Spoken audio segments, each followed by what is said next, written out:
এই যে মামুন ভাইরা অলরেডি আর আমি একটু ছোট করে ভিডিও করে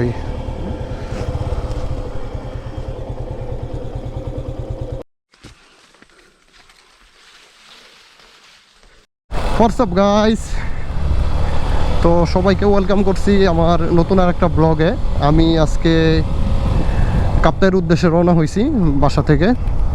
তো আমরা প্রথমে যাব কাপ্তাই থেকে বোটে করে আমরা যাব বিলাইছড়ি, দেন বিলাইছড়ি থেকে আমরা ট্রেকিং করে চলে যাব দুপপানি ঝর্ণায়।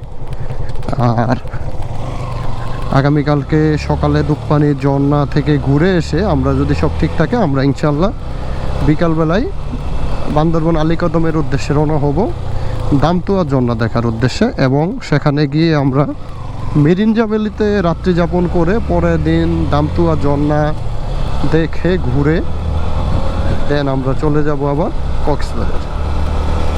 তো এই ট্যুরের সকল খুঁটিনাটি বিষয়, কত খরচ যাচ্ছে ঢাকা থেকে গাজীপুর থেকে আমাদের এই ঝর্ণাগুলো দেখতে যেতে, এবং কোন কোন জায়গায় আমরা থাকবো, কি কি খাবো, কোন জায়গায়, সব ডিটেলস দেব আমার এই ভিডিওতে। তো আপনাদের সকলকে আমন্ত্রণ জানাচ্ছি ভিডিও দেখার জন্য। ওকে, চলেন দেখতে থাকি।